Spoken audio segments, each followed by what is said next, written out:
We'll go ahead and start. Some people may come in after we start. They'll have to come down front. So a special welcome to everyone today. We are celebrating the library's 100th anniversary this year through May of 23, and we invite you to pick up a copy of the history that's on the library.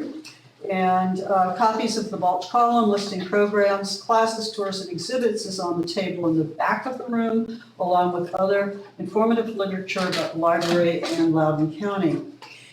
Events are posted on our website and on social media. The fall newsletter, as well as other back issues of our newsletter, may be read in their entirety on our website, and our next newsletter will be coming out in January. The water fountain, for those who don't know, is out the door to the left. Restrooms are straight back. Electronic devices.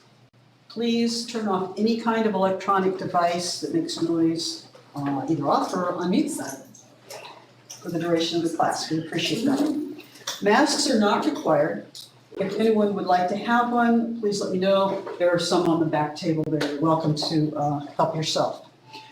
Today, Laura Christiansen will be presenting on the history of photography. We hope the presentation will help you understand the various types of photographic materials you may have in your home or have inherited from family members. Ms. Christiansen is the Curator of Manuscripts at Thomas Balch Library, and she holds a BA in History and a BA in Art History from Berry College and an MLIS and MA in Public History from the University of South Carolina.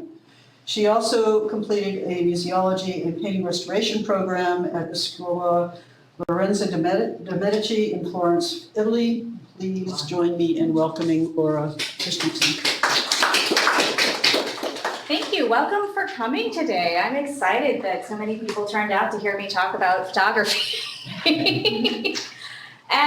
So a little background about this class. Some of you may have attended or have been to before a class we've held that's about the preservation of photography. It's identification and preservation of photography. We've offered it several years in a row. Unfortunately, I tend to run on a lot about this portion, the identification, and never get to the preservation. So this year we decided to split them in two. And I was excited to have the opportunity to be able to share examples from our collection and talk about the materials without necessarily getting into what can go terribly wrong with them. So this is a new class. We have not done it before, and we have a couple technological hurdles already. So one thing that I would really like to do is give everybody here the opportunity to see these materials up close, to get a chance to look at them. So to incorporate them into the program, we have this document camera, and I will use it, but I will say that after the program, please, I will put these things out and we can all take a look at them together. Because one horrible thing about being the curator at a local history institution is that you always have materials in your collection that are amazing that you have to come up with reasons to show people, and it's not always possible to do that. So my interest in photography comes from an art historical background as well as the background as a historian. They are amazing materials that can provide so much information about people, places, things, events, how people dressed, what they did, where they interacted, where they went, and they're just these wonderful windows into the past. On top of that, you have this sort of chemical magic that makes it possible for us to see an image from 100, 200 years ago. Well, almost 200 years ago. Getting there. So one thing about the materials we're going to talk about today is that what these all have in common, from daguerreotypes to modern day snapshots, is they are light-based media. So you have light that captures an image on some sort of material. So I will talk a little bit about digital photography, but I'm not going to go into it in great detail because I don't understand it. I will also say that I can talk about these materials from a historical standpoint. I can talk about them from, to a certain extent, a material standpoint, but I know several of you are photographers, and so you're going to have way more information about some aspects of photography, then I will. And I welcome your sharing. Please feel free to interrupt me, to share information, to ask questions throughout the program. It does not bother me at all, and in fact, I love it when people add things. And so all of the examples that I will be showing you physically are from the Thomas Balch Library collections. Some of the ones in the presentation are from other institutions, and I'll identify them when we get to them. But to get started, photography, I think most of us come to think of it as a 19th century invention, correct? So we think the beginning of photography, it starts with daguerreotypes. But in fact, it has a longer history that starts with the people trying to capture images with light. And if you've never investigated the camera obscura, it is a fascinating rabbit hole to go down. And I had to restrict myself from making one to bring here today to make you look through. So with a very simple, basically if you get a shoebox or a slightly larger than a shoebox, and put 2 holes in it and you have a white piece of paper, you can make a camera obscura. And you can see images projected from nature with light into the image. They do appear upside down, as you can see in this image. Without getting into the science behind it too much, because I will be wrong about it, I can say the camera obscura is an invention that human beings have had since about 500 BCE, say people guessing. But it can be traced throughout our history. So from the old masters of Renaissance art to modern artists today, artists have used camera obscuras to project images, to trace things from nature, and to recreate images. A while now ago, almost 15 years, David Hockney came out with a book where he went through and investigated sort of the Dutch masters' paintings and pointed out clues that showed that they probably were using camera obscuras to create each image. So human beings for a long time knew that they could, in fact, capture an image in light and see something that is basically behind them, projected on a wall.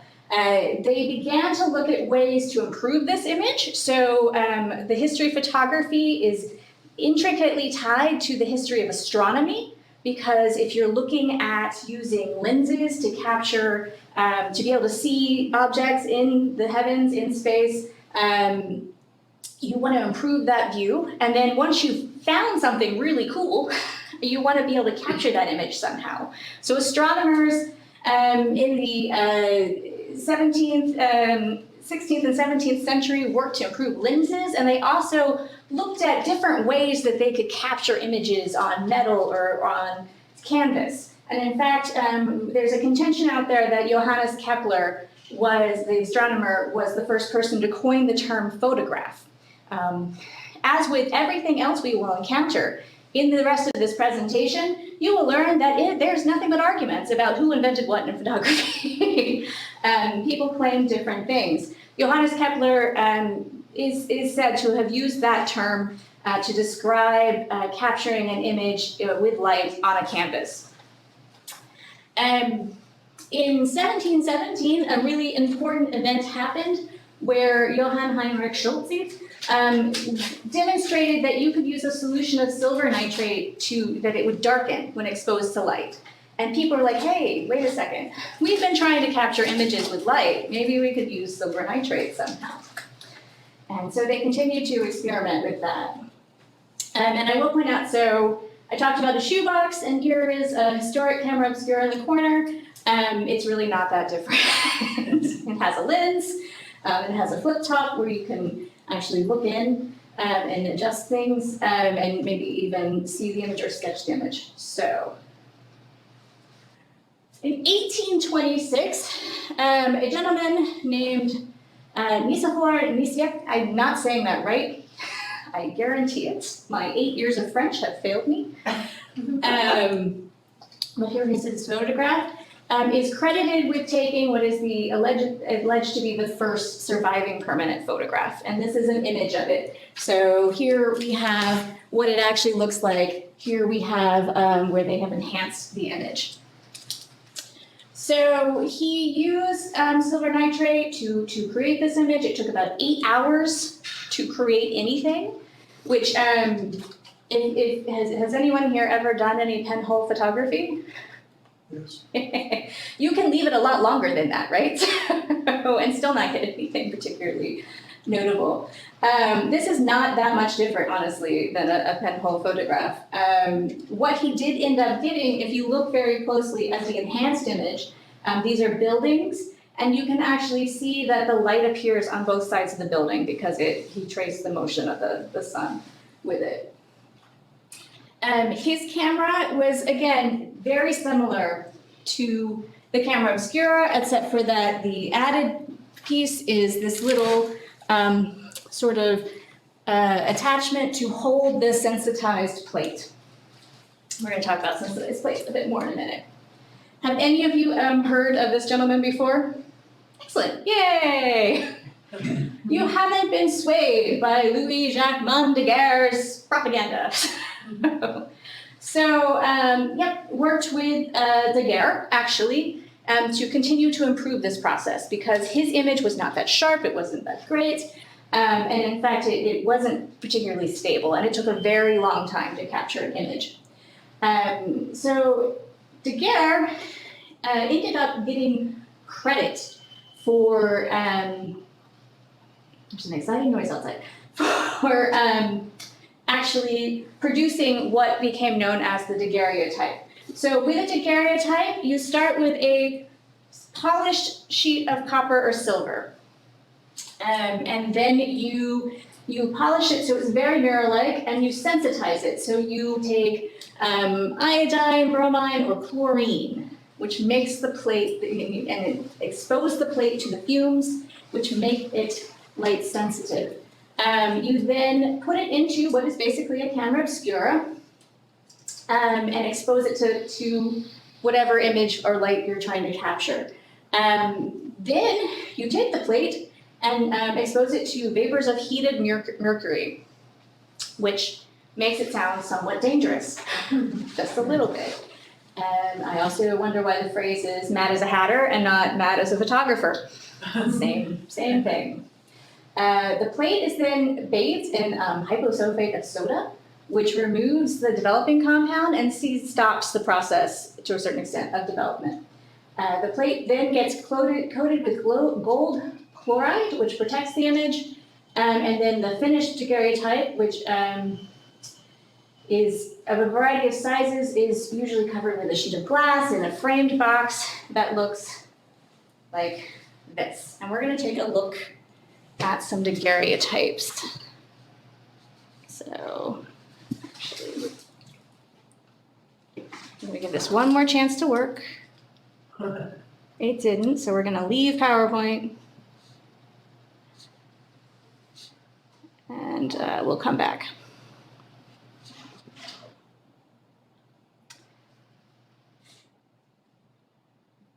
So,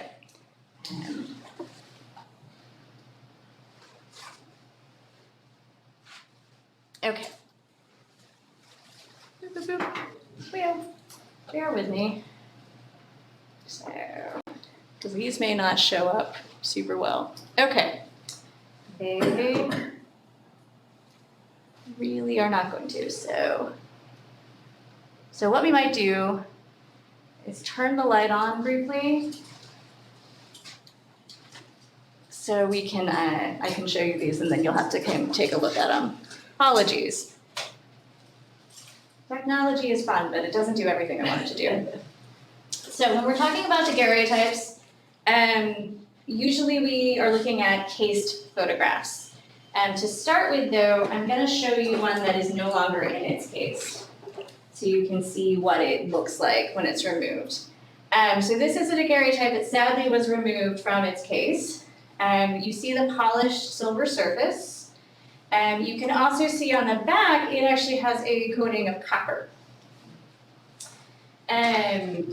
So this one has a lot of degradation, but it has, you can still see the detail in it, even though it is not particularly in great shape. So, How old is that?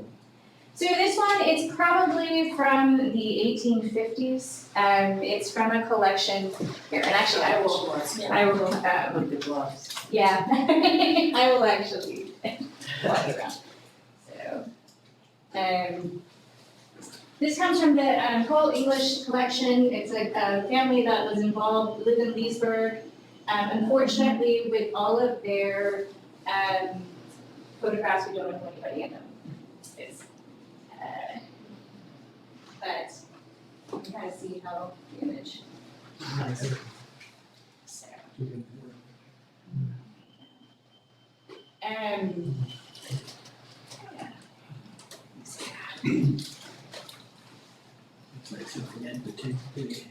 So, daguerreotypes An early thought, do come in much better shape though. So often what we find is the cases have come apart. Here we have, one's probably around the similar time. This is from the Williams family collection. This is a woman. And you see there's actually some tinting to it. And so they would go in and add tinting. She's got painted cheeks. She's got a lovely, for some reason, somebody decided to paint in the pattern on her tablecloth. I don't know. Oh, shit. Yeah, it's kind of hard. Oh, yeah, the, Oh, yeah. right. So if you have daguerreotypes, one thing you will learn really quickly is they're difficult to reproduce with modern media. So like to scan them is a tricky process. To photograph them is a tricky process because of this mirror-like quality. However, if you are able to reproduce the image in them, what is really fantastic is that these images are incredibly detailed and can be incredibly sharp.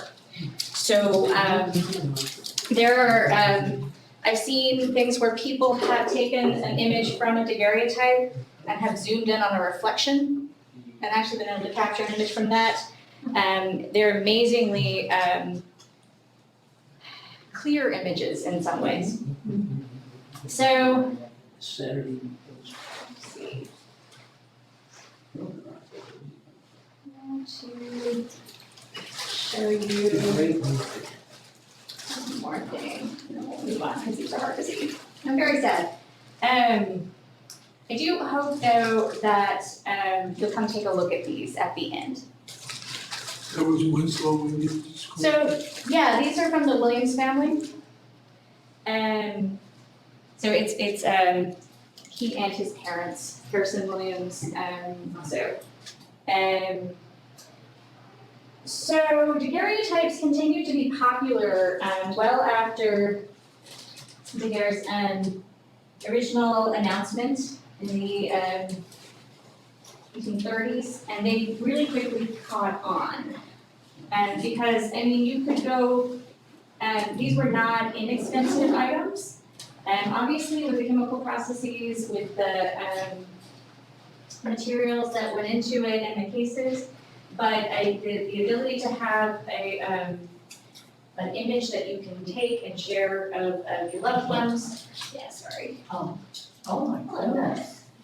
Really nice. Yeah, these are, the ones of children are really fantastic, I think. Uh-huh. However, as amazing, I know, yeah. And one thing I will say, if you do try to reproduce them, doing like arcing light or moving as you do it, like moving your camera slightly can help. Yeah, sorry that this overhead thing didn't work though, because it's nice to be able to look more closely at them. So,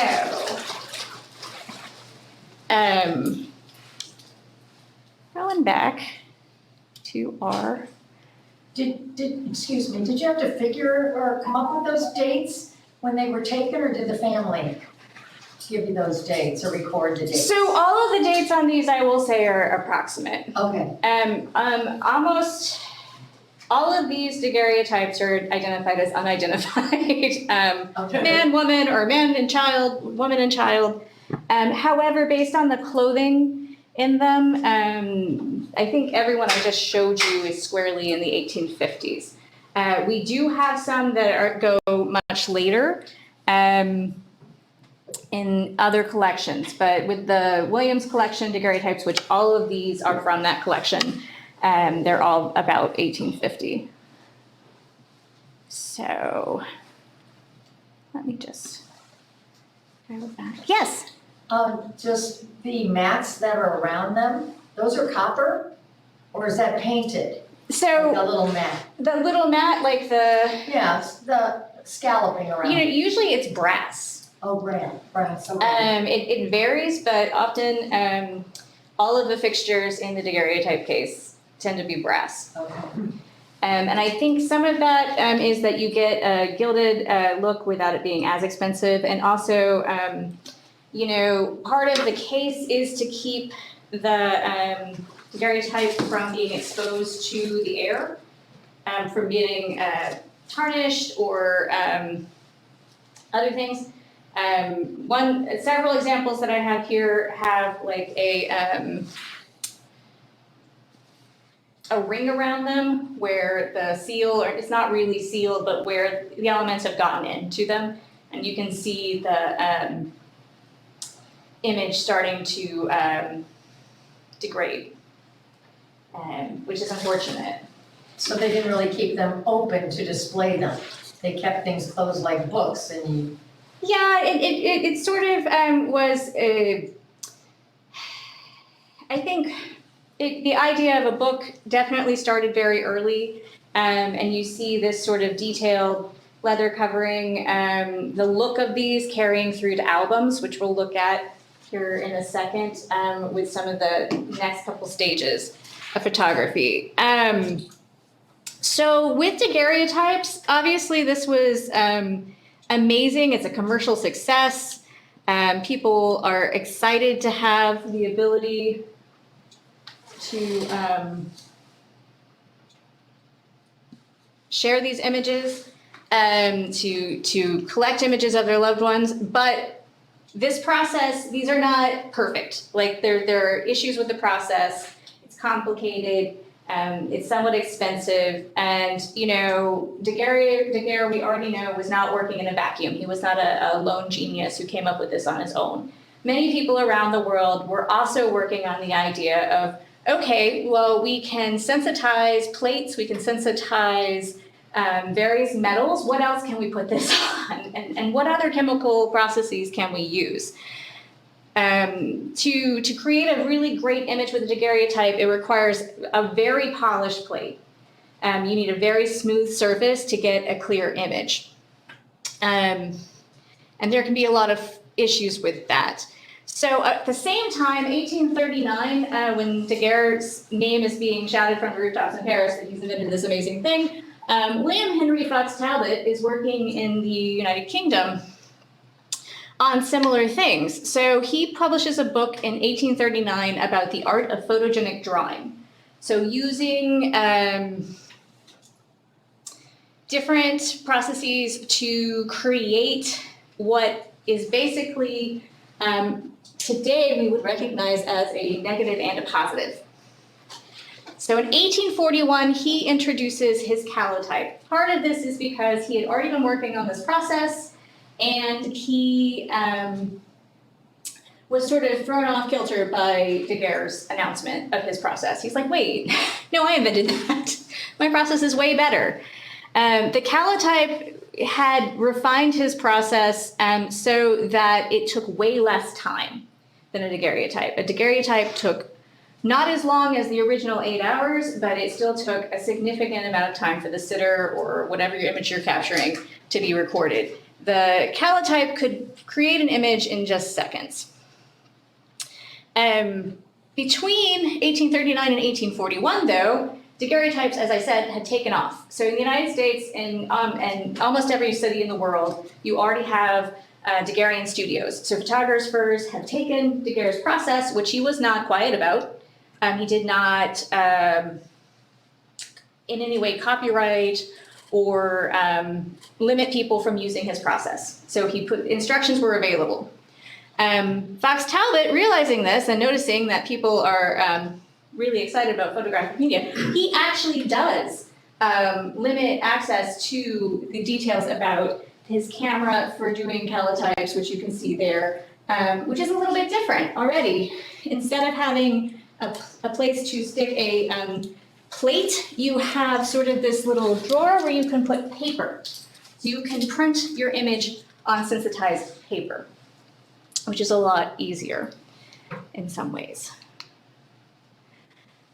Similarly, within a few years, we get into, you don't get an example of calotypes because we don't have any, but in 1842, John Herschel developed cyanotypes, which is another process that prints on paper. So if you ever made a sun print as a child or with a child, where you take the sensitized blue paper and you leave a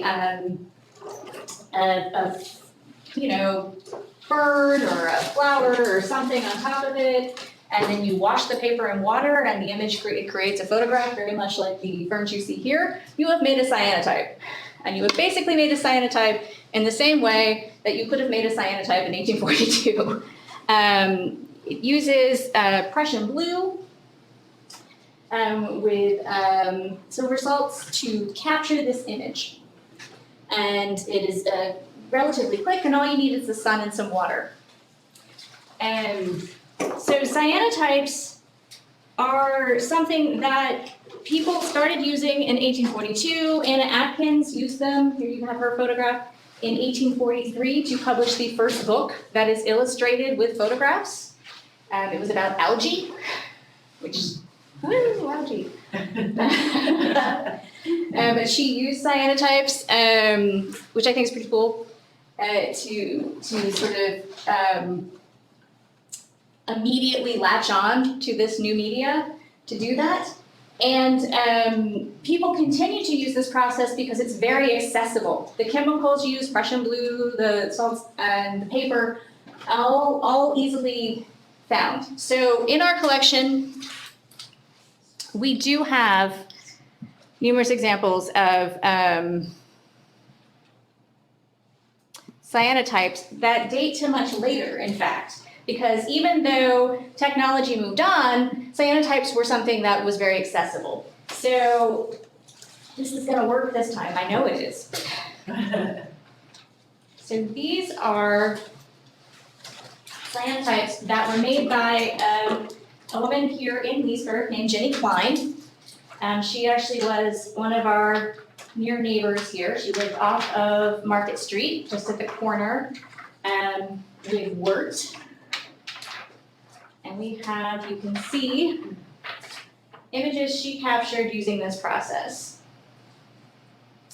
And I know my mental image of cyanotypes is always those botanical prints, the sort of algae things that are laid on top of the paper, but it was sensitized paper that using an apparatus that's basically a camera obscura, you can capture pretty sharp images. So here you can see what I like to think is Leesburg's first image of someone and their cats. I'm sure there were definitely images before. You have Jenny and two of the cats that she raised in a barn that is now what it was where the Methodist Church's sort of playground is. But it's a pretty good, sharp image. And one thing that I will say is these are pretty stable images. She also was able to take the camera, as you can see, various places. So here she's out somewhere and she's captured some children. Here she has clearly gone out into a field or somewhere and taken sort of a candid shot. As a testament, though, to how versatile this media was. We also have in her collection of photographs some more formal portraits. So I'm not surprised that she could capture these images outside in what looks like a sunny day, where it's nice and bright, but also she captures images inside. So here we have someone, probably Jenny, sitting inside, and it's not too dark of an image. What period of time is this? So she's doing this around the 1890s, turn of the century. And she was an amateur photographer. She didn't only do cyanotypes. She tried basically everything that was accessible to her, but she did do a lot of cyanotypes. So we have then two options open to us at this point of photography. We can do prints on metal. We can do prints on paper. Moving forward, though, we decided to try a lot of different other things. So immediately, in addition to paper and metal, people were like, we could put this on glass. What would happen if we sensitized plates of glass? So by 1848, you have the Langenheim brothers introducing the first photographic lantern slide. So have you ever heard of a magic lantern show? Yes, this is that. These started in 1848. They continued to be popular well into the 1830s, and I've actually been to like 3 magic lantern shows in my lifetime, so they're still around. Basically, what you would do is you would develop your image on glass. The glass would, I can hold this up actually, be put into the magic lantern slide and the slide projector, and you would project the image. Using multiple frames in the image, you were able to create what looked like animation. In the 1860s, using similar projectors and tricks with mirrors, it became like really, really popular for people to project ghosts on things. So 1863, if you look at newspaper coverage of what's going on in New York City, people are going mad over ghosts in plays. So like whatever play they could come up with that had a ghost in it. Like it was up. And it seriously is like every theater in town. And they're competing.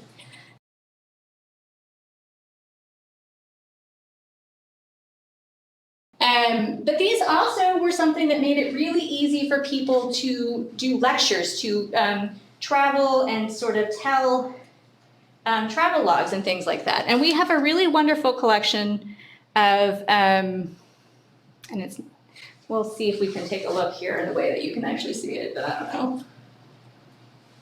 Yeah, that's the problem with this. Okay, not so much.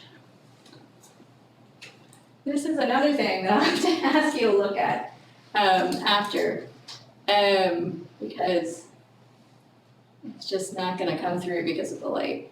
You can kind of see, these are magic lantern slides or lantern slides from a gentleman's naval tour off the coast of Alaska. And we have, he was a Rust, Armistead Rust, and he was one of many Armistead Rusts, actually. But as he served with the Navy, he recorded his experiences, he took photographs, and we have his travel log. So afterwards, he printed his experiences in a narrative that went along with the slides, and he sold that. So you could purchase this, and then you could do it with your magic lantern at whatever venue or event you wanted to. So people could travel to Alaska with him. You could travel the world, basically, with lantern slides.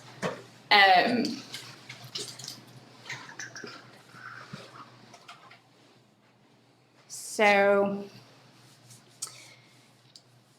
other things that are going on, Frederick Archer Scott at this time produces the wet collodion process. So this is wet plate photography. Collodion involves a really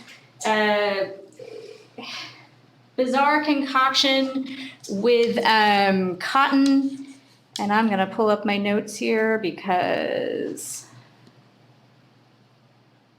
I want to get it right. Collodion is raw cotton which has been treated with nitric and sulfuric acids dissolved in ether and alcohol with a little iodine and bromide mixed in. You could buy it pre-mixed by 1880, but before that you had to mix your own, which sounds exciting with that concoction of chemicals.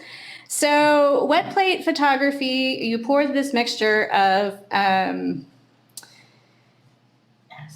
acids and cotton and everything else onto plates that then you were sensitized and you could capture your image in seconds.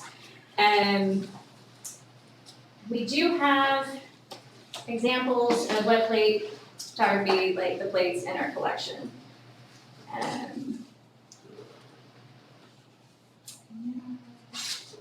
So once again, I'm gonna just hold it up here. You can kind of see this is a nature scene. To actually create these images though, where you would go out into the world and sort of capture nature or events like the Civil War in within a decade or so of this production, photographers would have to carry elaborate setups. So you're thinking of a wagon that's filled with chemicals and glass plates. Or they also have cartoons from this time showing nature photographers going out with these elaborate backpack setups where they look like basically like a human hermit crab with this elaborate domed thing behind them that's got everything in it. However, these images, again, faster, sharper, better, we continue to improve photography. So also at this time, we developed the lenticular stereoscope.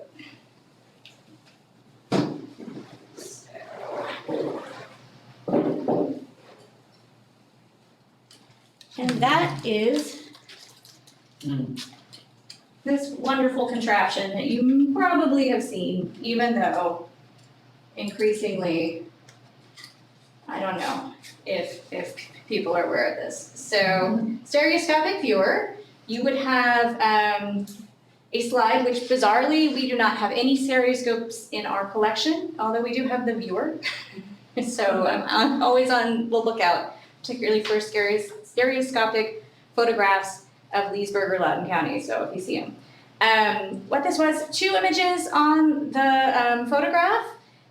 One is slightly off from the other so that when you view it through the lenses, you get a 3D aspect, like you feel like you are seeing the image in 3D.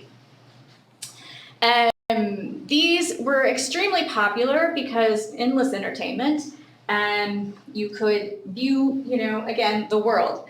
I also like that this technology continues through time. We also have in the Williams collection, later on, stereoscopic slides. So this is also a stereoscopic photograph. These are color slides. It's a Kodachrome stereo transparency.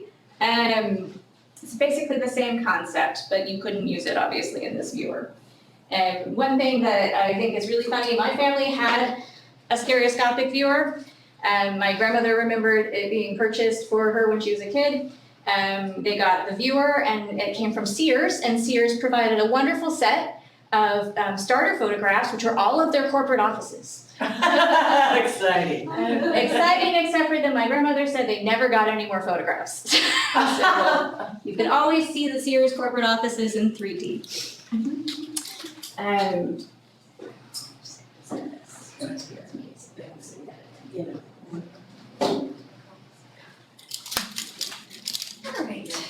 are you only looking for slides of Leesburg? No, we would take any, Okay. honestly. Our collecting policy is Leesburg, Loudoun County, but obviously we're also interested in anything that people experienced who lived here or may have gone or collected.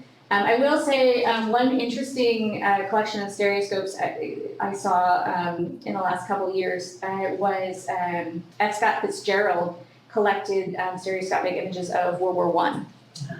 Those are kind of grisly, actually, but it was kind of interesting to see them and that his interest in that.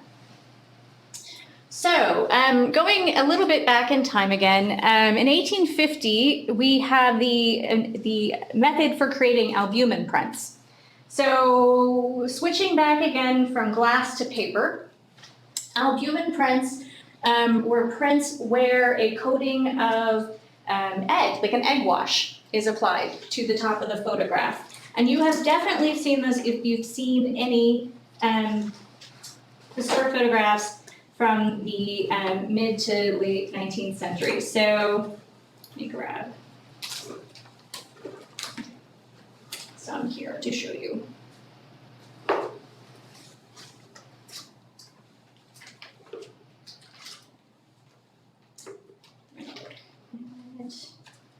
A few.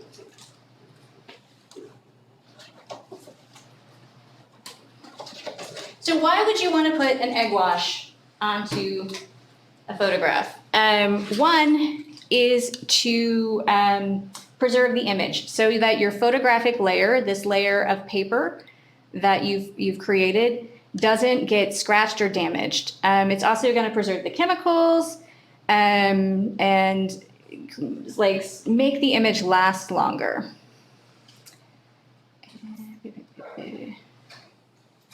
I do apologize for switching back and forth so much. This was going to work a lot better the other way, but it didn't work out. So when I'm talking about that, these are much later images.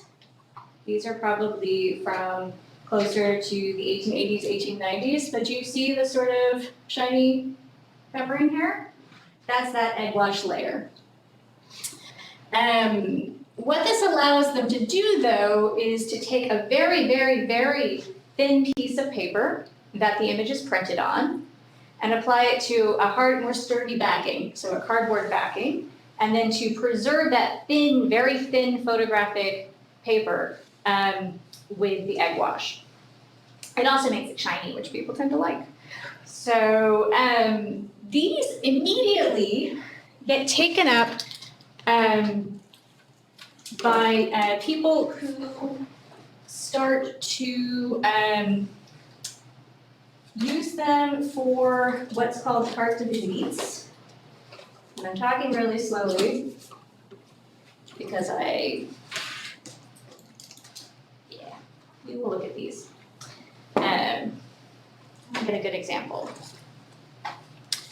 So, carte de visite were created in France around this time, and they are called carte de visites because they were about the size of a visiting card. So again, you have this small, very thin piece of photographic paper. You have a cardboard backing, and then you have the albumen layer on top. So when these were first introduced, the gentleman who introduced them actually intended them to be used as visiting cards. So at the time, you would go to visit your neighbors or your friends, and if they weren't at home, you'd leave your card. And they'd know you'd been there, and they would have to return the visit. Right? So in a lot, yeah, it actually was. In a lot of our collections from around this time, including the Williams family collection, we have engraved plates that people use to print their visiting cards. So his brainwave was, people love photographs. We have this new medium where with the thin pieces of paper, we can create very much more affordable photographs that people can share with their friends. How about we just use them as visiting cards? So that is why they were called carte de visites. Were they bigger than like a business card? No, they were about the size, well, I mean, they would be a really robust business card, so. Okay. But less than a postcard size? Yeah, it's less than half of a postcard. Okay. And you can see here, so actually 10 types, but you can see a number of carte de visites in this album. And they also, with the cardboard backing, offered a really fantastic opportunity that you really didn't have with daguerreotypes, which was to advertise, right? So here on the back, we have the photographer's name. This photographer is Charles D. Frederickson Co., and he's in Broadway in New York. I can hold it a little closer, you can see. This is actually a really boring photographer's label on the back of this photograph. As this becomes more common and popular, they get increasingly elaborate. And so the carte de visite never caught off as being left as a visiting card, but it did catch on as something that you could give to your friends. So you come across a lot of these in family collections because it was the first time that you could really inexpensively produce multiple photographs and then give them away. Without it being like an expensive object or a breakable object. And they also became popular to collect. So you start to get lots and lots of carte de visites of celebrities. So, famous authors, the presidents, all sorts of people, actresses, actors, and people will collect them in albums. So by the late 1850s, early 1860s, you see advertisements not only for this sort of standardized photographer's stock, so the very thin paper, the pre-cut cardboard backing, but also for albums that are pre-cut to fit the standardized size of photographs. And so a whole industry is born. Yeah. So,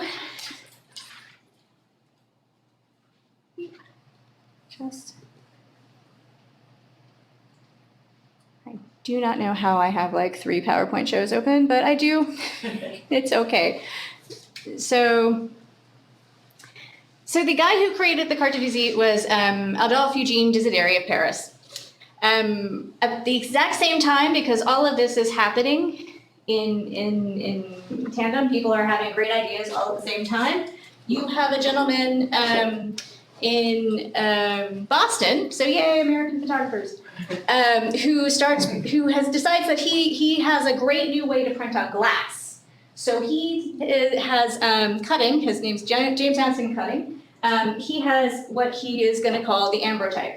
So this is a new way to create photographs on glass that have the same qualities and look as a daguerreotype. So we're going to try this here because this image is really great.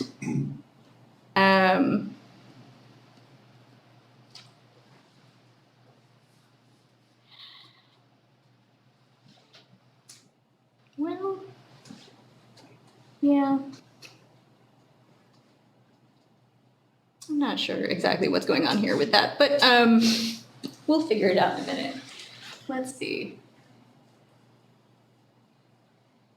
This is, I think you can kind of see, if I rotate it, you can see a child, right?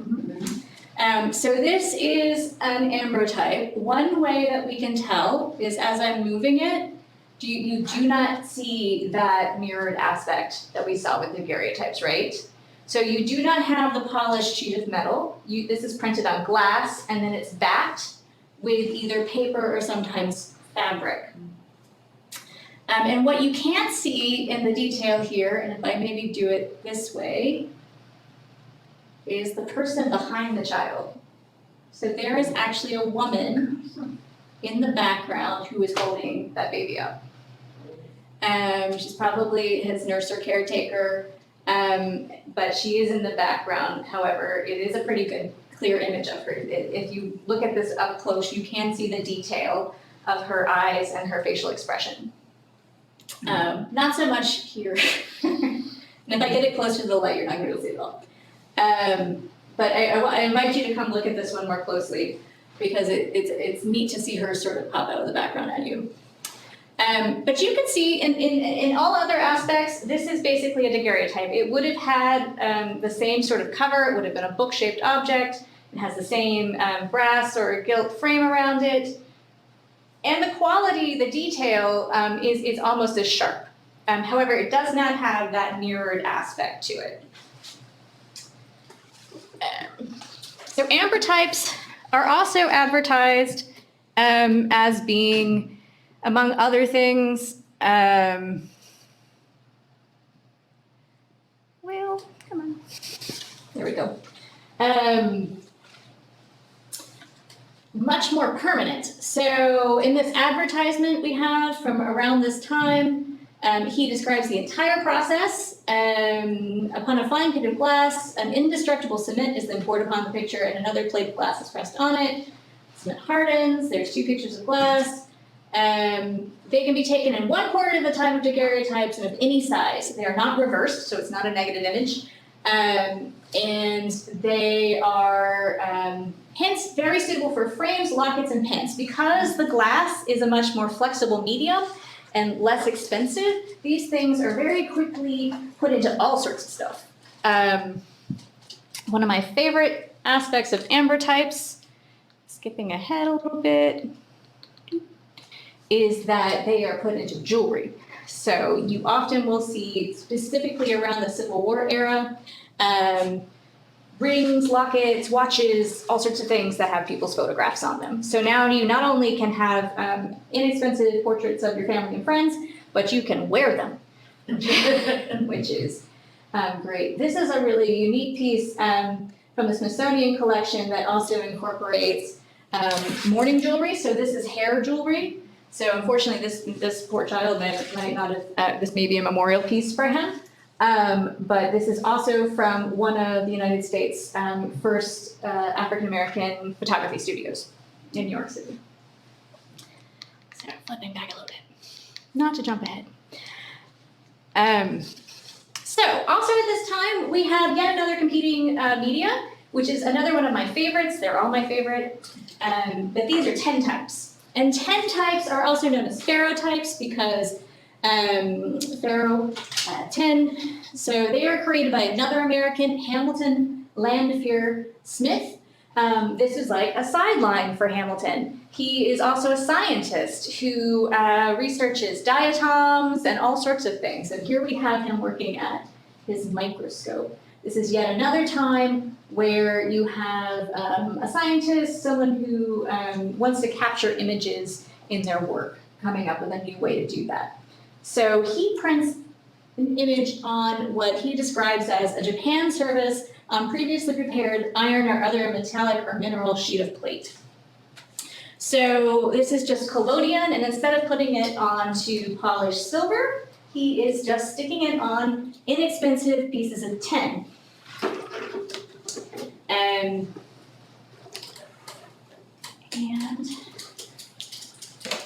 these are wonderful because they are very affordable and very portable. So we're gonna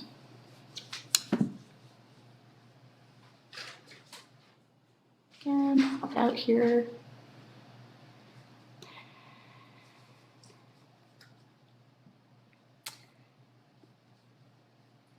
And there we go.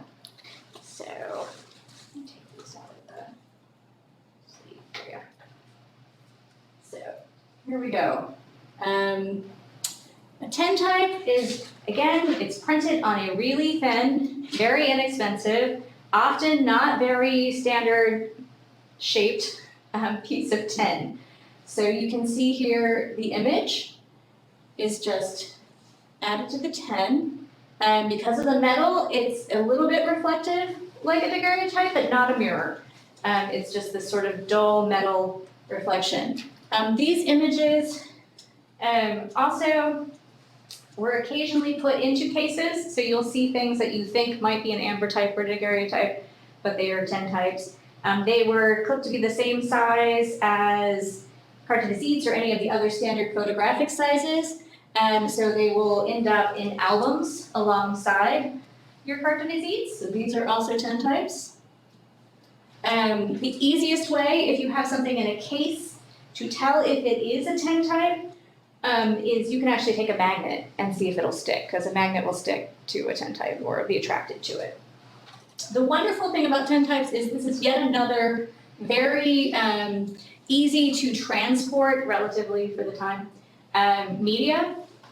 that is inexpensive. So you really quickly get itinerant photographers who travel to fairs and other events from town to town taking photographs. So often you'll see that tintypes are actually taken at sort of temporary digs. So I don't know if you can see very well in this one, but behind this lovely group of people, there's a tent.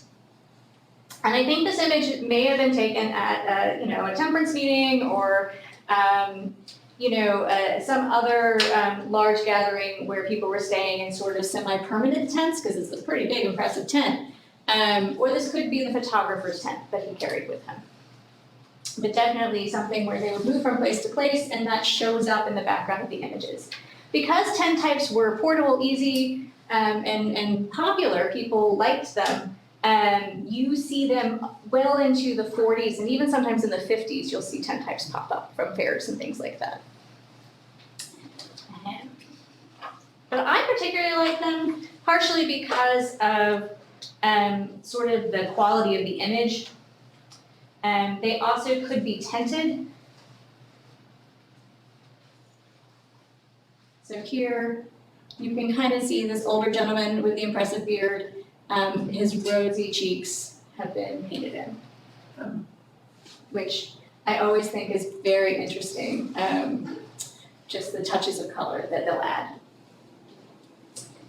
So, one more thing that you can do with tintypes, because tin is really easily cut.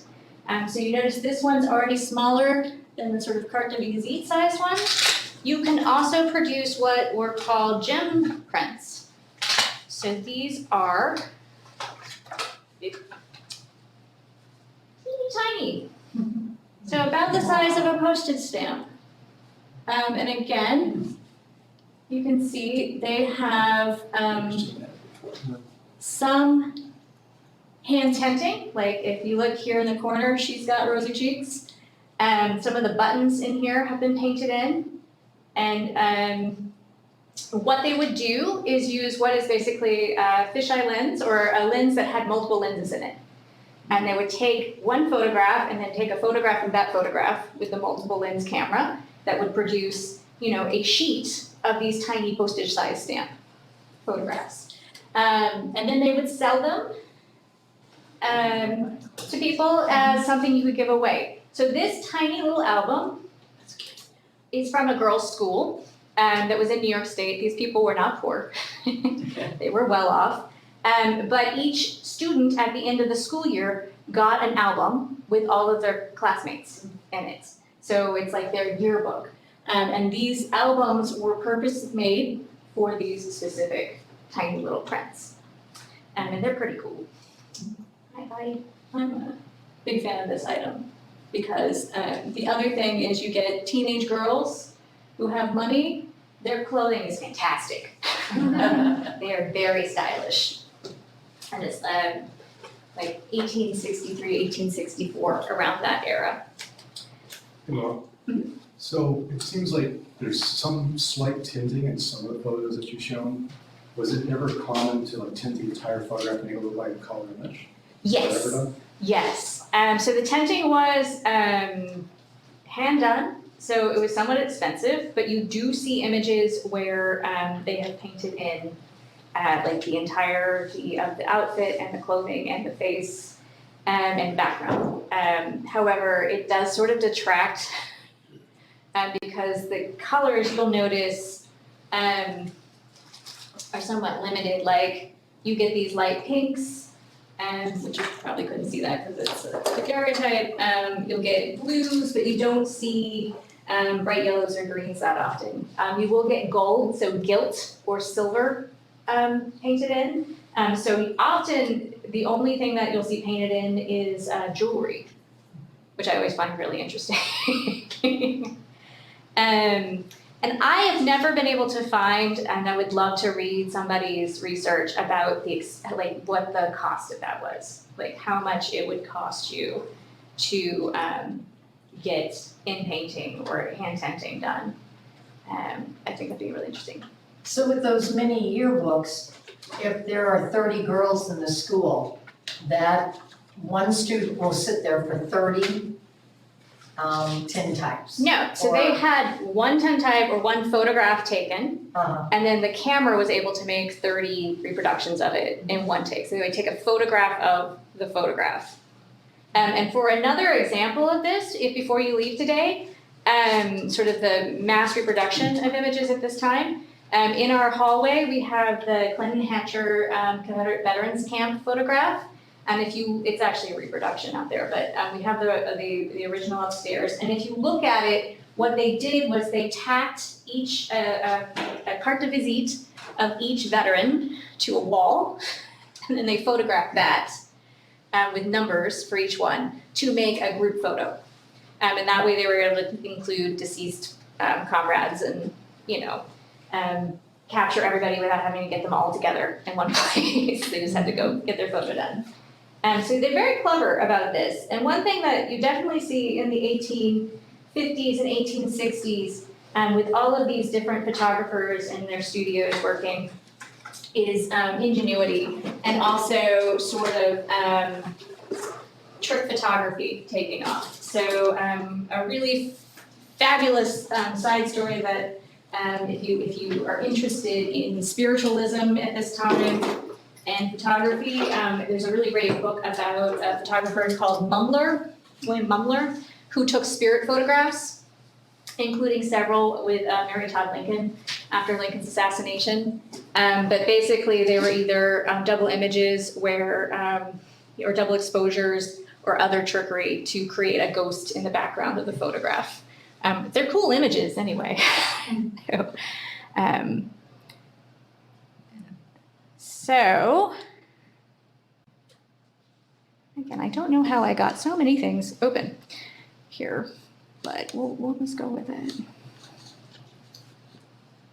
And thank you for bearing with me as I juggle all these things. I'd hope that this could be incorporated into the PowerPoint and there wouldn't be the switching back and forth, but it didn't work, along with other things, so we will figure this out.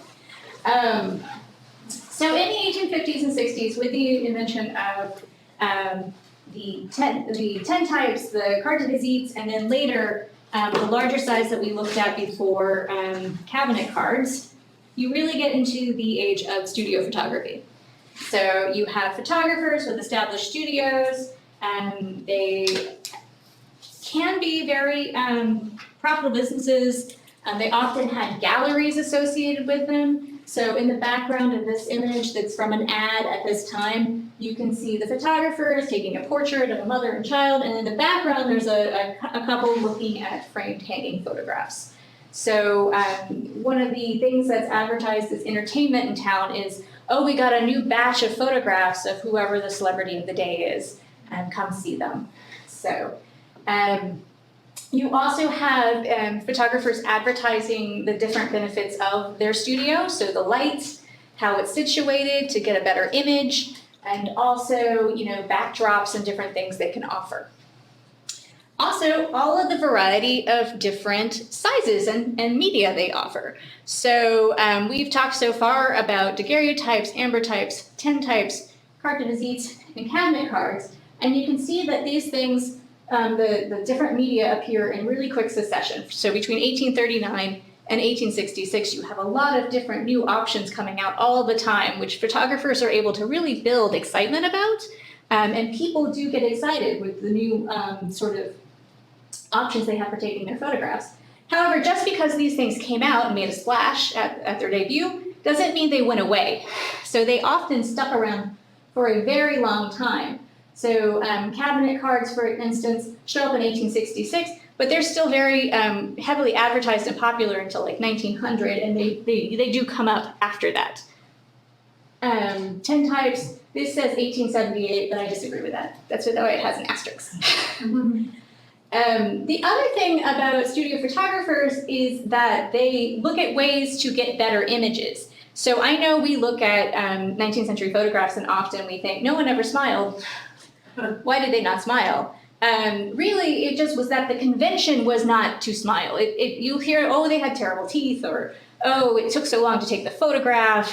But really, it just wasn't a thing that people in general thought they were supposed to do. That changed though, because people generally look a little bit better when they're smiling often. I mean, I think so. But certainly with children, and you definitely wanted to get photographs of your children, especially at a time when childhood mortality rates were very high. You wanted something to remember your child by, hopefully. Even if it's just, oh, remember when you were a baby and not, remember when we had that kid. That came out really wrong, sorry.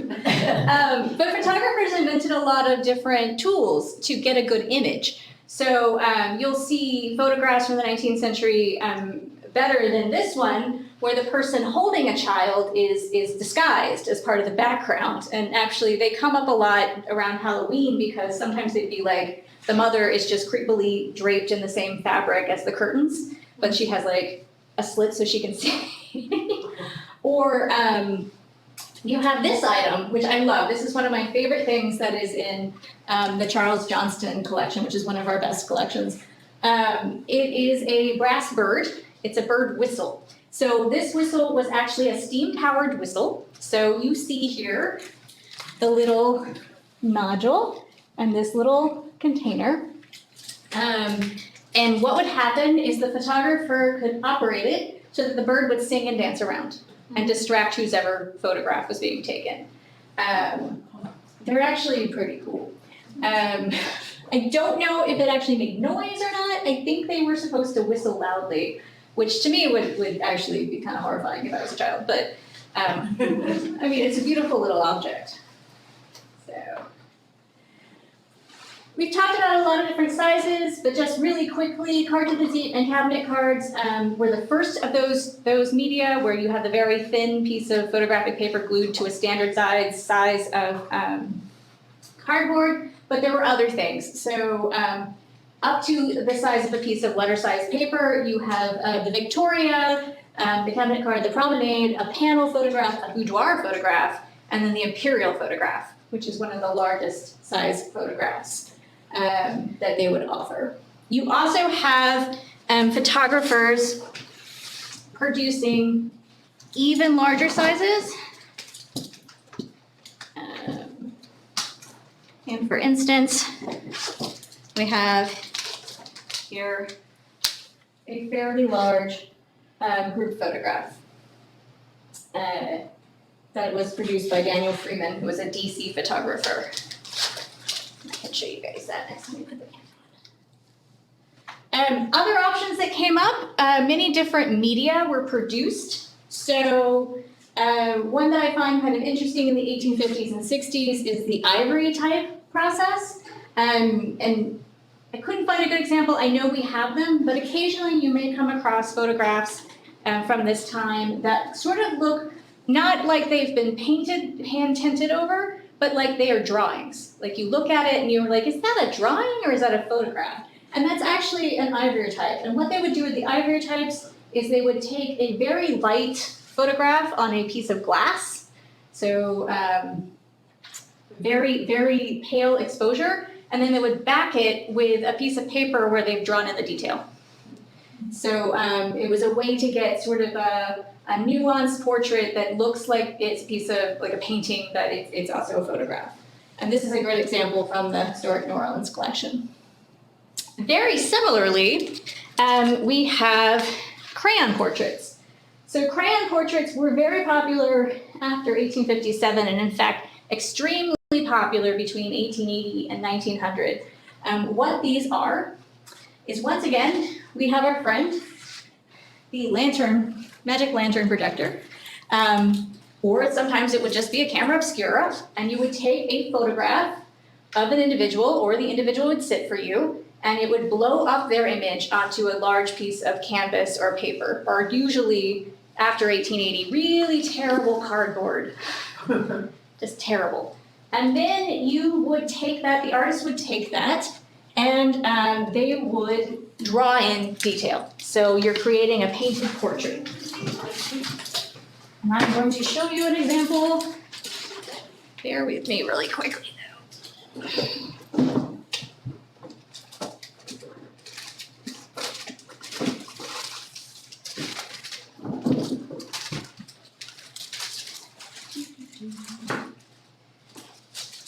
And it's gonna be sideways. I don't wanna.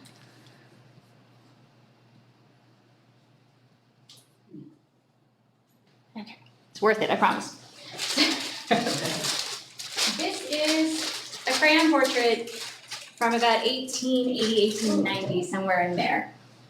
And I apologize she's sideways, but I don't have enough space and I don't wanna navigate her. You can see immediately I was not lying about the terrible cardboard because these things tend to shatter. Often, this one I feel is a little bit better than some because it is in fact not shaped. If you see the large oval frames that have sort of, you're like, is it a photograph, is it a drawing? Because the image is also curved in it. I don't know if you know what I'm talking about. Oh, I thought it was just the glass that was. Yeah, often these were put into these oval curved frames and the photograph was actually shaped to fit in the frame, which damages the photograph because again, cardboard, not great. When these first came out, in the 1850s, 1860s, 1870s, they are on canvas often, but after that, no, they became really cheap. But you can see here, if you look, this is a photograph, and you can see the pencil where they've drawn in her hair. You can see the shading on her face has been added. And in some of these, again, this one's all sort of gray tone, but you could see in some they will tint jewelry and clothing also. Sometimes they're partially tinted. Crayon photographs, unfortunately, I will talk about them at great length in the preservation class I'm teaching in December because they have many problems. But for the purposes of today, what happened with these is a model that came out of a lot of other photographic media at this time. So people are collecting more and more photographs. They're interested in variety and difference in their photographs. So what you could do is have your portrait taken at your local photographer. You could send it to the company that produced the crayon photographs. They would use their projector or whatnot to project it into a larger size, to enlarge your image. So you could take a small image and make it bigger. You could take a big image and make it smaller. You could make multiple prints, and you could do all sorts of fun things with that. The crayon portraits, I will say, in Loudoun County, there are a lot, particularly from Western Loudoun, that I definitely know were sold to them by a door-to-door salesman, because I have seen correspondence when they didn't deliver the photograph. So, but we have a lot from around the same time in the same area, and I'm like, yeah, that person did a good job. They clearly were an excellent salesperson. So, all right. So the other thing, I shouldn't have switched back, but the other thing that you can get at this time, and I will pull it out here and invite you to come look at it afterward, because again, it's small detail, are opal types. And this is a somewhat rare, not very common media, where they actually printed the photograph on, this looks like marble, but it's actually a piece of glass, it's milk glass. So it's a white piece of glass, and what you get is a pretty striking image where, in this case, this gentleman has really rosy cheeks, and the tint of the photograph is in sort of nice browns, so it's a different sort of color palette. And also it looks kind of impressive because it looks like, oh look, I'm printed on stone. But opal types are pretty cool, so please come take a look at this one. So, you may be thinking, wow, it's an hour and she's only in 1871. Goodness. I will say I'm going to go a lot more quickly now because in 1871, Richard Leach Maddox invented the gelatin dry plate silver bromide process, which is basically where we start getting into the world of film. Gelatin prints and film revolutionize things, but they also sort of standardize things even further. They do and they don't. So silver gelatin paper, dry plates, all took away the need to carry around your elaborate traveling photographic studio with you. You could take a photo and then print it later. We also get a very familiar name. In 1880, the Eastman Dry Plate Company. Anybody here immediately think Kodak. And in fact, this is a name that's gonna pop up a lot more. So what happens in the 1870s? So up to this point, we've had people experimenting with different chemical processes and different media to print the photograph on and different ways to make them bigger, smaller, more permanent, quicker, whatever they need to do. But now we have the technology to take the photos, really improving to just make it so that you can get sharper images, that things can go more places, and that we can create more types of images. So 1877, Edward Muybridge develops a fast shutter, which this is really cool because for the first time we can start to capture things in motion. Before it was very difficult to get any sort of movement. It's gonna probably mess up your photo, but now we can capture things in motion. And I think it's really fantastic that the invention that led eventually to motion picture film started with a bet. The whole deal was somebody in a bar was like, I bet the horse's feet are always, the horse that is running always has a foot on the ground. And so he hired Edward Muybridge to take photographs of a horse running, and in fact proved that at certain points, the horse, I think, does not have all his feet on the ground. Yeah, no feet on the ground there. So that is how we get to motion picture film, which is pretty cool. So in 1884, we get to Kodak cameras. George Eastman invents flexible paper-based photographic film. So what is the deal with this? If you can print on something like a paper-based or a roll-based celluloid film, you can take film anywhere. Anybody can put film into a camera. You no longer have to sensitize a plate or have developing chemicals necessarily at your house. You could send that film off to be developed, which Eastman Kodak George Eastman realizes, Kodak capitalizes on, and they produce the Brownie camera.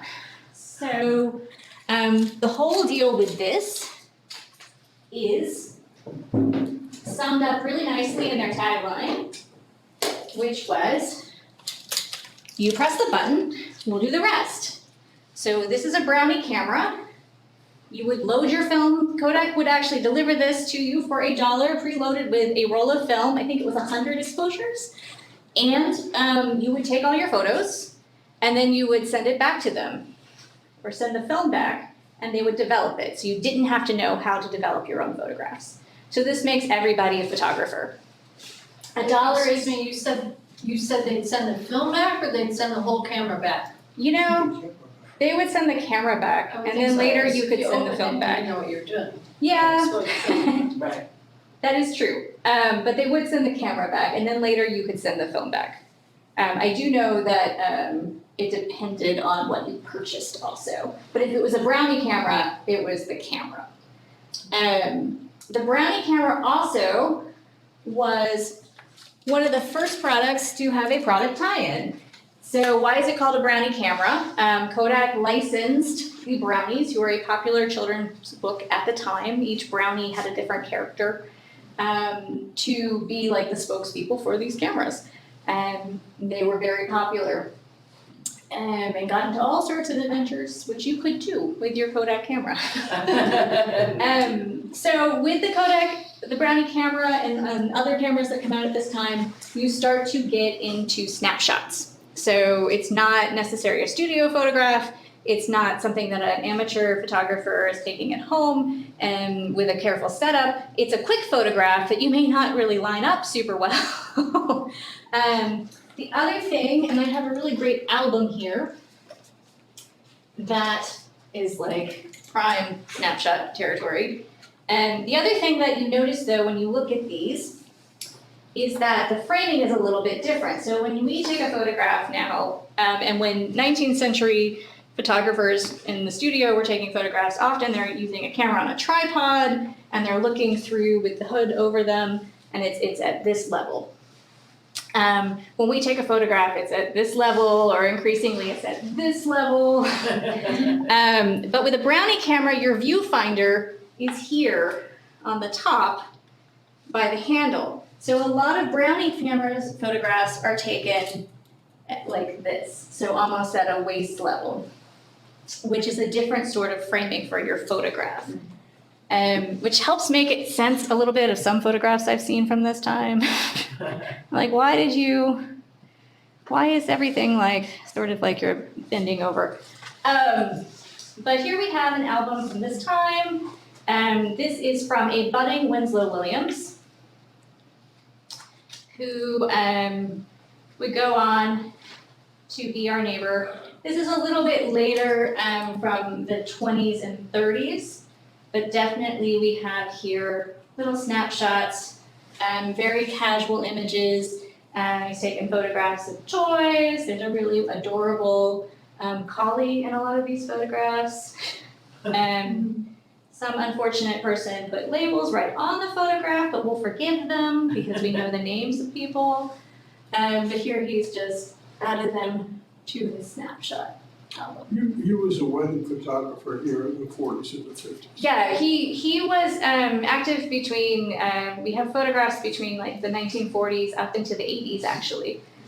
He did everything though. So in his collection we have weddings, births, like graduation photographs, but he also did crime scenes, he did accident scenes, he did insurance photographs.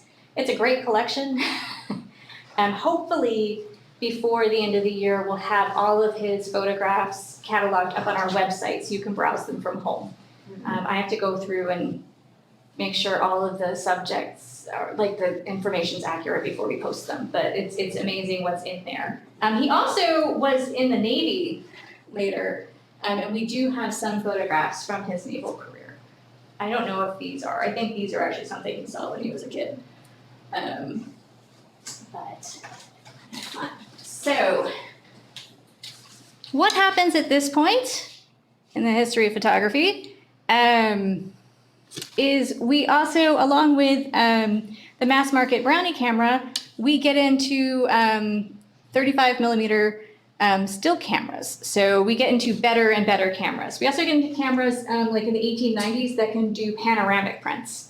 So who's been in a panoramic photograph? Anybody?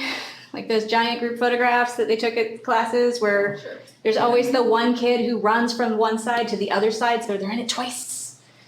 Yeah, okay, it's just me. Why'd you do that, Ben? Yeah, we have in our collection numerous panoramic photographs. The main problem with them is that often because they were very long, they were rolled. And as silver gelatin prints, all photographic media on paper have a coating, and over time it either dries out or it gets sticky. So either the rolled photograph sticks together and it's like a solid thing now, or it's very stiff, and as we unroll it, it cracks. So they unfortunately can be difficult to deal with. Also in 1898, though, we get into film. Celluloid film. And if you want a rundown of all the different permutations of film, I have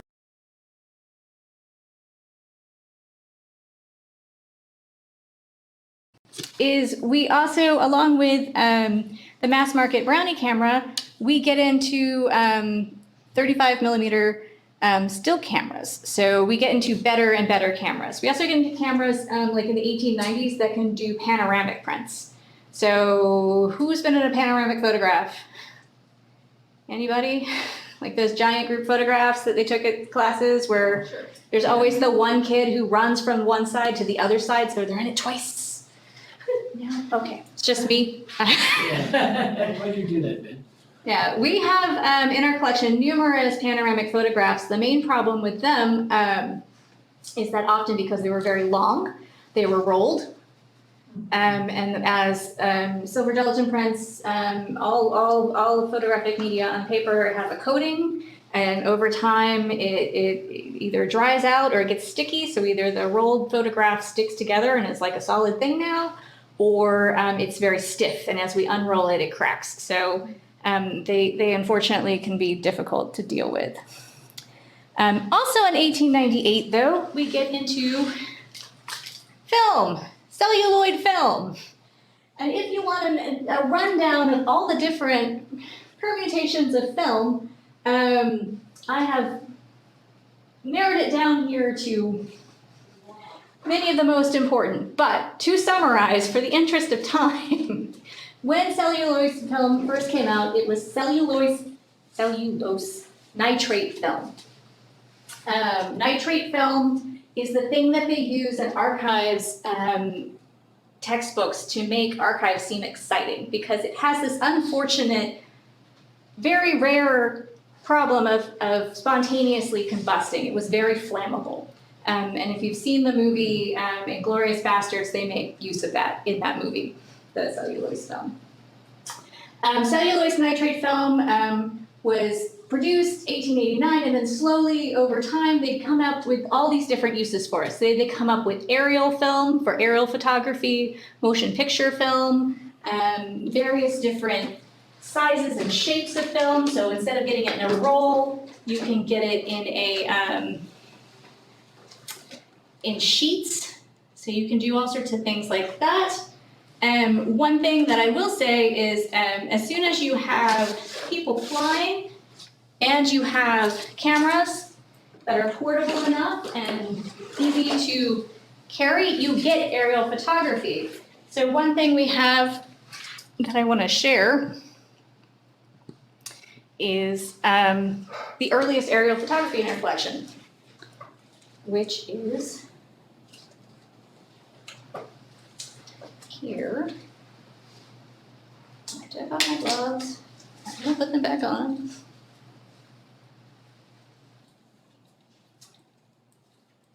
This is a photograph that was taken by William Layton. Let's see. From his plane when he was at a flight school in France during World War I. So you can see, I think he's actually taking it forward through the propeller, because that's what this sort of circle is. And then you can see the ground below. And he also documented his colleagues at the camp, and various other pilots who were from all sorts of other countries. He was a volunteer. This was before the United States was in the war. So he signed up, and unfortunately he did not survive the war. But it is neat to be able to see his photographs. That's really cool. So, okay.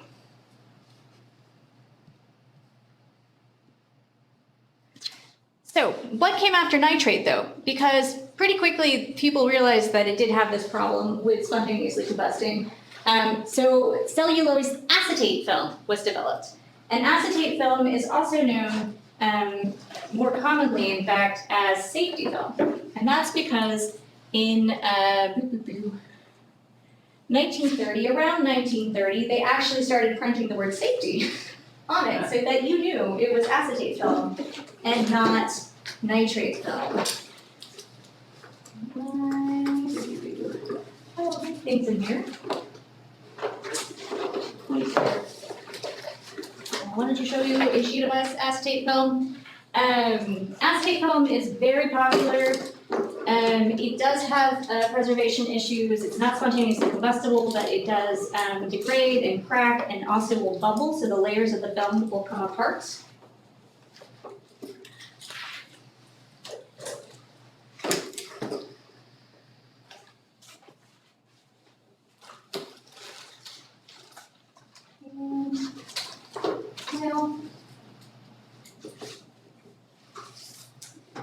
That's with my phone.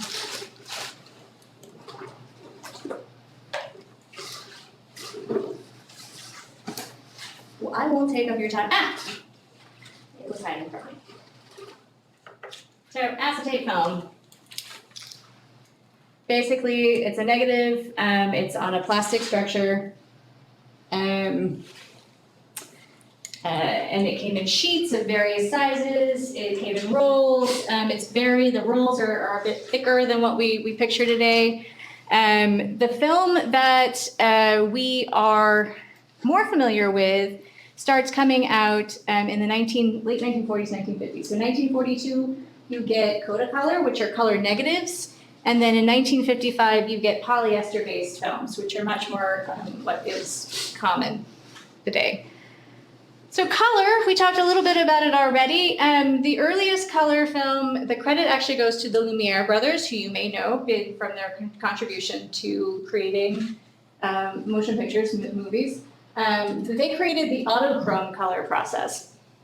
Autochrome made these really elaborate, deeply colored images.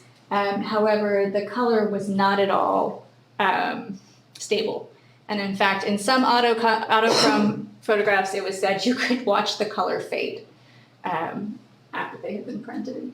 In 1935, so quite some time later, Kodak introduced Kodachrome, which was the first color transparency film. So our stereo transparency is that sort of Kodachrome film. And they made a big deal about the richness of the colors. They advertised the heck out of it for a very long time. And Kodachrome definitely is something that culturally you see advertised, particularly for the production of things like slides. And I will say this is when, a lot of this is aimed at producing slide projector, slides for your slide projector so you could show people a travel log or so you could show people your photographs. They continue to develop color film and improve upon it, making it more stable, making colors brighter, making images a little bit sharper. And you see test images where they test the color in them to see how they can make it truer to life. Because early Kodachrome is not super true to life colors. It's sort of oversaturated in some ways, but it gets better over time. So in 1963, Polaroid introduced instant color film. So your first instantaneous photograph. And there are a lot of permutations of Polaroids. And Polaroids have the unfortunate habit, however, of never really stopping to develop. They continue to develop in perpetuity. So we have numerous Polaroids in our collection. These are actually pretty good, even though they're from the late 70s. But some you will see they just continue to fade out over time. And Polaroid goes through lots of different permutations too, where you had to pull off a thing, or it's a single image. There is no purpose to shaking your Polaroid; it does nothing. Makes us feel good though, so we're going to keep doing it. And we continue on. So technology continues to produce better and better equipment, better things so you can photograph more quickly in more environments. So in 1927, you get the modern flash bulb, which of course is very exciting because now you can take photographs in the dark. You can add light where there isn't enough light to take a good image. A weird twist, my in-laws always buy me things when they find them at yard sales, so I have a large collection of flash bulbs. I don't know why, but they're pretty cool. You also get into, by the mid-20th century, cameras that start doing a lot of the work for you. So if you are not a photographer and that is not something that you are good at and you're not interested in learning, the camera starts to autofocus. That gives you more options for point and shoot, which is good because people love taking photographs. They no longer have to worry about developing it themselves. They can take color photographs. And they can get them inexpensively developed. So now you don't even have to try that hard to take a great photograph.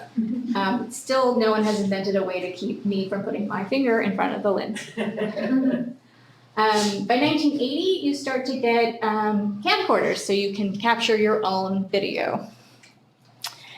And then in 1957, the first digital photograph is taken, which I think is pretty cool. And actually, Russell Kirsch, who is the gentleman who created the first digital scan of a photograph, recently passed away. I think it was in 2020. But what he did was he was working for the National Bureau of Standards, and they had elaborate, very large computers that took up huge amounts of space at that time. And they were able to create a very basic reproduction of a black and white photo. And digital photography continues to expand, as do methods for printing photographs. In 1991, I was surprised to find, was when the first inkjet photograph was printed, which I tend to think of that as being something that happened before that. But in fact, no. This was the first time that you created that sort of stippled image that we are very familiar with from an inkjet. By the 1990s, so within 8 years of that, the first camera phone existed. And very, very quickly, when you could easily take digital photos with something in your pocket, infinite digital photos, print film became less popular. So by 2004, Kodak announced that they were going to stop producing film cameras, which is pretty sad. But that's just Kodak. I mean, there's other people who make wonderful cameras. So easily we could do an entire class about digital photography and its development and the various media, the various formats, so development of TIFF and JPEG and all of that. I don't have time to do that today. And you're already like, this is long. But I will say the three things there are very, in continuity with the past, where you have the image, the media it's printed on, and the process that's used to do that. With digital photographs, you have the image, you have the equipment you use to capture it, and then you have the media it's stored on. So the format, or if it's on a physical disc, or if it was if it's stored in space. I love to point out that one of the earliest photos that's taken with a digital camera was actually recorded on a cassette tape, which, for a while there, you could buy very, very poor quality camcorders that you just recorded on a regular cassette. And it captured both video and sound, which I am always like, how does that work? So I need to find out. I could find out. But we can take a look at some modern photographs really quickly, just to wrap up, and so you don't say that I'm biased and only want to talk about the really old ones, which is entirely true. Just clear some space here. Do that. There we go. All right.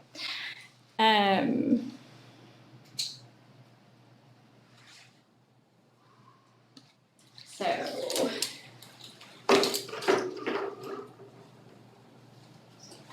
back on. What we have, just to go really quickly through the most common, more recent photographs we have in our collection, things that occur over and over again. We have silver gelatin prints, which are, of course, very familiar black and white, often photographs. One project, I will figure this out eventually, I'm sorry. Upside down. One project that we have been doing for about a year now is cataloging the, there's no happy medium here. Cataloging the Loudon Times Mirror photographic morgue. So when the Loudon Times Mirror moved offices, at one point around 2014, they cleared out their backlog of photographs. And so we received, it's probably about 6,000 to 7,000 photographs from their history. About 75% of them are going to be headshots, I think, from their sort of mug files. So politicians, people who were featured in the paper. These three photographs are all from the library. So this is when Thomas Balch Library was owned by Loudoun County Public Library. And some events that took place and somebody who's unpacking books. But you can see with the print, you have the media here that it's printed on. So this is paper that actually has some plastic incorporated in it. You have the print, and then you have the gelatin covering, which is where the gelatin comes in. This is a really flexible media. It does have the problem where if these prints become wet, they get really sticky.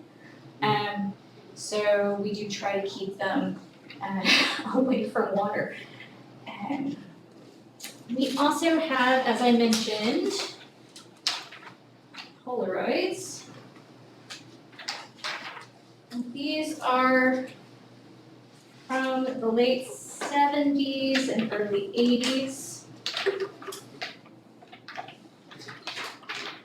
And one thing that I think is really interesting with Polaroid is just to watch how they changed the format of the photo.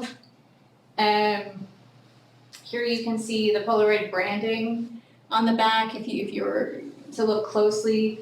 I like that they made something that is all incorporated in a piece, right? So this is a single photograph that's developing itself. I also like that they changed the size, so you'd probably have to get a new camera periodically. It's not dumb. And I'm heartened to see when I go to like the Target or various other places that they do still sell basically Instamatic cameras, Polaroid cameras, and that kids seem to like them because there is something really wonderful about taking a photo and getting to see it immediately in a physical form. The other thing that we have that has many permutations and problems are these sort of process prints that you would go to the photomat and pick up. And you see sepia prints, you see all sorts of variations of these, and I'm happy to, if you want to look at several thousand photographs from the 70s, 80s, and 90s, please see me. We have a lot. In addition to these, it's really difficult to narrow down things in the collection and also to try to fit the history of photography into like an hour, which I didn't do. But just to leave you with a couple handy things, when you're looking at identifying photographic media, earlier photographic media are a lot easier because the size and the media can easily tell you what you're looking at. If it's shining like a mirror, it's probably a daguerreotype. If it's on a glass plate or does it look a little bit 3D, it could be an ambrotype. Is it an iron plate or what does a magnet stick to it, tintype? These are all ways you can tell. With the thin cards, you're looking at an albumin print. The size will tell you what to call it. But if you get into more modern media, sometimes you need to get something like a magnifying glass or even a jeweler's loupe or a scanned image to look really closely at it. And then the values of it, whether it's made of very little tiny dots, maybe it's splotches, how the dot pattern is distributed can tell you what type of photograph it is. And if you're into that and you'd like to learn more about how to use the actual quality of the detailed dots or prints or whatever make up the image, I cannot recommend a resource better than the Graphics Atlas, that's what it's for. It will show you what to look for each media, and they give you sort of a spread, like a flow chart to follow to identify things. And I will send the slides to everybody after, so with the URLs that I'm going to mention, because here's some more. So in looking at photographs and learning more about different film types, the best thing to do, honestly, to really learn about the history of photography is just to go and look at lots of different types of photographs and to learn about them by looking at them. So these are all websites that will help you do that. some that I find really useful. The Library of Congress has a chronological list of all, it's actually from a long time ago in internet time, but it's still very excellent. It's just a chronological listing of every media and type of photograph. Other things that are really helpful, now I can't find it. Here it is. The National Park Service has a history of film types that was actually produced in Harpers Ferry at their curatorial centers that are over there. And it is really excellent going into the different types of photographic film that I sort of glossed over. Another fun thing that you can use to identify photographs, and that often comes up when looking at carte de visites and cabinet cards, where you have that photographer's information on the back or on the front, can be catalogs of photographers' identities. And the New York Public Library has a resource, it's the Photographer's Identity Catalog, that lets you look geographically by place and see what photographers have been identified in that area. But there are also regional and statewide and local publications where people have done this. I know there's a really excellent one for Baltimore where someone has gone through and cataloged every photographer that they can identify working in Baltimore, which is helpful. I don't know if you still do it, but you go to the Library of Congress and you can actually look at prints. Oh, yeah. So, I mean, you can take the Adams prints, also all the FSA prints, they're everything, you can order FSA prints. Yeah, no, And you and can look at the bell pepper, and you can look at all sorts of other stuff and see that some of them weren't archivally processed so that they're being eaten now. yeah, I was about to say, one of the things that I think is really surprising, you can go to the Library of Congress and request FSA prints that nobody's probably looked at since they got them. You could get an Adams portfolio and sit there and look at it like this. Yeah, and I found the prints and photography, the people at the Library of Congress very helpful also. If you have questions, you can reach out to them. They have some really amazing collections, but also so too do many institutions. So it's worth going to archives in Virginia. Library of Virginia has amazing photographic collections that you don't hear a lot about. These things are in archives are here, so you can come see them. So take advantage of it. Definitely. So I'm happy to answer questions. I apologize, this is kind of chaotic, and it was a lot of information, but I will, if you're willing to stick around, lay out some of the ones that were hard to see, so you can take a look up close if you like. But also, if you have specific questions, please, I'm happy to talk with you about anything about photography, now or later. I'm always around here at the library Monday through Friday, and you can email me. I will send you this presentation, so you'll have my email address. If you'd like to come see these things any other time, just let me know, because I love to share them. But any questions? Just how do you have your photographs organized here at the library, like by year or by, street or? Yeah, that's a great question. So what we do, we have a program called Past Perfect that lets us organize them by all these things. So we catalog them, and then you can search them by geographic location or by name or by keyword, and you can browse it on our website. If you go to our website and go to the Explorer Collections page and then scroll all the way down to the very bottom, there's this visual collections section where you can hit visit our visual collections, and then you can actually sort of browse. You can look at random images. This is not all, this is maybe a quarter of what we have. And some of them have not been digitized, so you can't see them. This lets us search across our collection, because what we have are numerous, it's up to like 112 different photographic collections that are just photographic materials. And then we have photographs that are incorporated in other manuscript collections. So, like the Williams family papers, has family photographs, daguerreotypes, things like that in it. But then we also have Winslow Williams' photographic collection, which is all of his negative, well, not all of his negatives, but a large portion of his negatives, like 8,000 negatives, prints and other things like that. So this tool lets us sort of search across all that.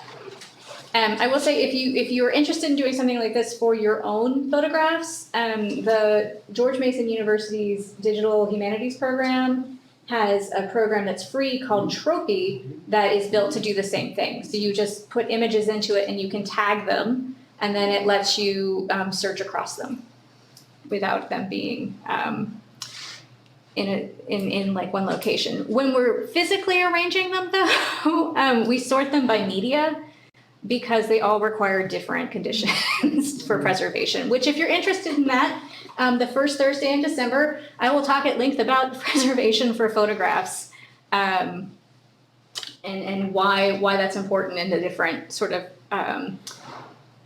requirements for different media. Okay. Yeah. Other questions? Laura, going back to the early forms of photography, how long did you have to sit and be still for the various early types? Do you know? It depended on the different media, and I honestly don't know. I've seen different amounts of time for different permutations of like daguerreotypes. So I can't answer that with any, yeah. They used to have a brace that would sit, you would sit down and there was a brace behind you that would hold your head. Yeah. Because it was minutes exposure. It was, and you know, I've heard, you know, a piece of folklore that I do not think is true is that, you know, you had to sing, basically you sang like a song of multiple verses to yourself to time it. Like I've heard that, oh, you sing Jimmy Crack Corn the whole song and that tells you how long to wait, but I don't think that's true. And I think it did vary depending on the media you're using. But yes, you did have to sit still for a very long time and you can see where people did not. Definitely. But I can look and see if I can find something for you, but I've not seen a single amount, unfortunately. Thank you.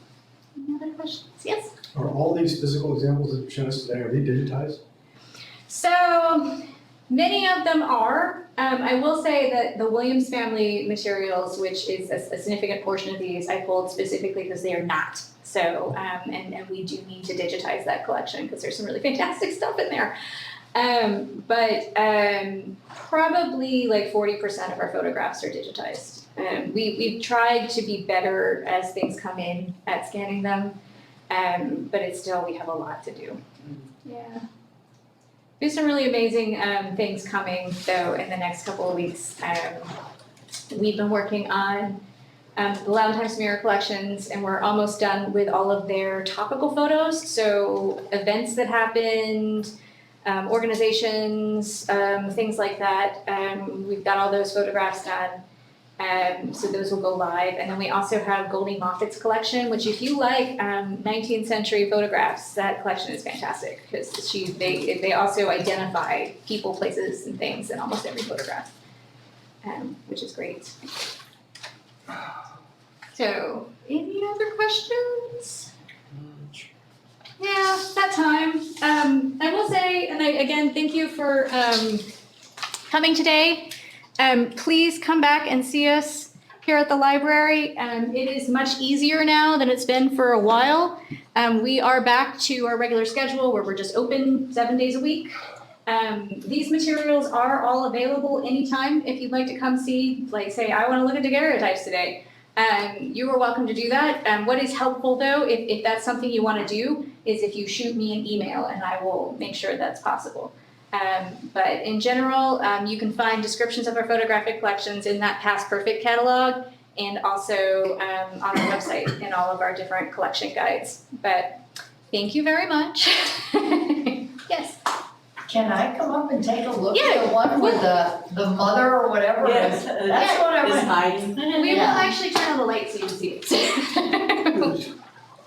With your Times Mirror, there's a young, he's not young anymore, there's a young boy in the Good job. We took a lot of pictures, who's still working for the Post. Yeah, I think he's come by before and looked for his photographs in that collection. Well, if you Yeah. could get him to, I've heard the story. he would be a terrific speaker. Yeah, that's a good idea. Run from one end to the other. That is a good Are idea. you interested in collections? We are. Are you looking? I mean, we tend to try and collect things that are specifically related to Loudoun or North Virginia. But we're very, I mean, that can include people who collected things in Loudoun. I did not. They're